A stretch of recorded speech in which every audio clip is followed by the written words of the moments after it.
Hello everyone, তোমরা সবাই কেমন আছো? আমি খুব ভালো আছি। তো আমার চ্যানেলের একটি নতুন ভিডিও নিয়ে আমি চলে এসেছি। তো দেখে তো নিশ্চয়ই বুঝতে পারছো যে এটা হলো চিলি চিকেন।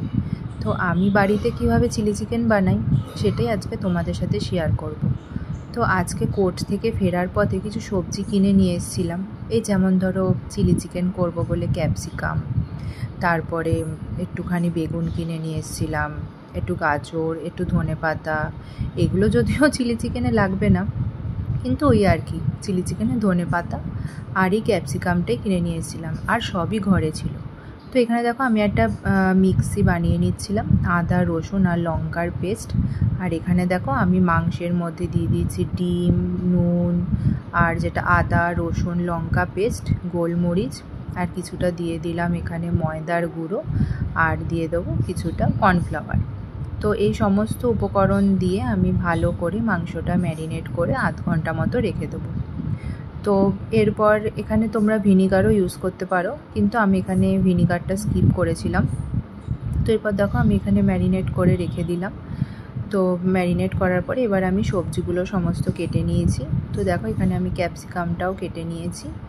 তো কাটার পরে এরপর দেখো আমি তেলের মধ্যে সমস্ত চিকেনগুলো আস্তে আস্তে ভেজে নেব। তো বেশি কড়া করে ভাজবে না, তাতে একটুখানি শক্ত হয়ে যায় চিকেন, একটু হালকা ভাজলেই হবে। তো চিকেনগুলো আমি এখানে ভালোভাবে খুব ভেজে নিচ্ছি। আর এখানে দেখো আমার হাজব্যান্ড সেদিনকে একটুখানি আমাকে হেল্প করে দিচ্ছিল চিকেনগুলো ভেজে। তো দেখো এখানে সমস্ত চিকেনগুলো ভাজা কমপ্লিট হয়ে গেছে। আর এখানে আমার সমস্ত সবজিও কাটা কমপ্লিট। এখানে আমি আদা কুচি করে নিয়েছি, রসুন কুচি করে নিয়েছি, লঙ্কাও কিছুটা কুচি করে নিয়েছি।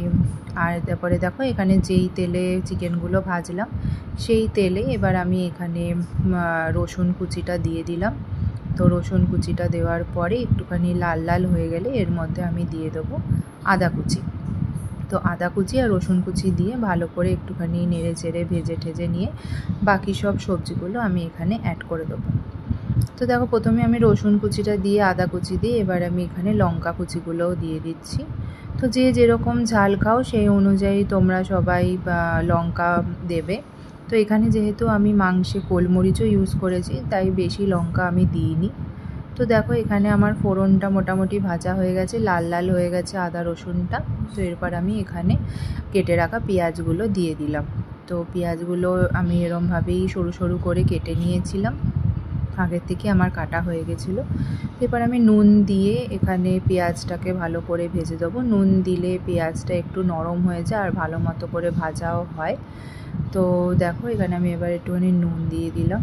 তো নুন দিয়ে আবার নেড়ে চেড়ে নেব। তো তারপরে এরপর আমি এখানে ক্যাপসিকামটা দিয়ে দেবো। সব সবজিগুলো খুব ভালোভাবেই এখানে ভাজতে হবে।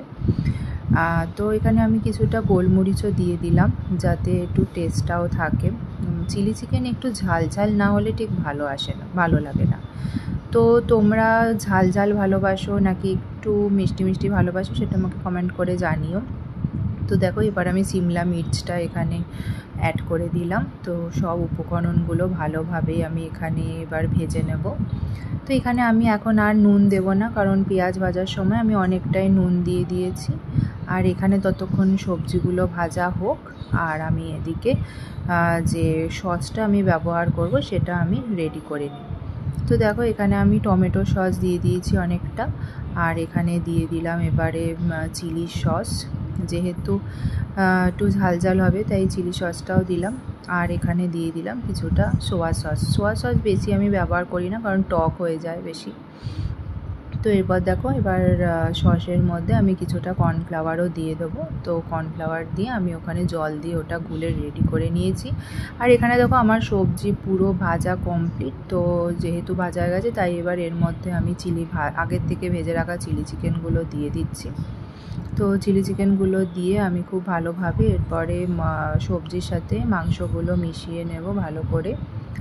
তো দেখো এবার আমি ভালো করে নেড়ে চেড়ে নিচ্ছি। এবার ভালো করে মেশানো হয়ে গেলে এরপর আমি এর মধ্যে যে সসটা রেডি করে রেখেছিলাম সেই সসটা আমি এখানে দিয়ে দেবো। তো সসের মধ্যে আমি কর্নফ্লাওয়ার একটু ব্যবহার করেছি যাতে একটু থিকনেসটা বেশি আসে, সেজন্য আমি এটা ব্যবহার করেছি। তো দেখো এরপর আমি সসটা দিয়ে দিলাম। তো এবার সসের সাথে ভালো করে মিশিয়ে নিচ্ছি। তো দেখো চিলি চিকেন কিন্তু আমার রেডি। তো এরপর আমি এর মধ্যে লাস্ট যে উপকরণটা দেবো, যেটার গন্ধটাই আসল, সেটা হচ্ছে ধনেপাতা। তো ধনেপাতা আমি এখানে কুচি করে কেটেই আগে থেকে রেখে দিয়েছিলাম। তো এরপর আমি এটা যেহেতু কমপ্লিট হয়ে গেছে, একদম শেষে ধনেপাতাটা তোমরা দেবে। তো আমি এখানে ধনেপাতাটা দিয়ে দিলাম। ধনেপাতা দিয়ে ভালো করে নেড়ে চেড়ে নিয়ে চিলি চিকেন রুটির সাথেও খুব ভালো লাগে, ফ্রাইড রাইসের সাথেও খুব ভালো লাগে।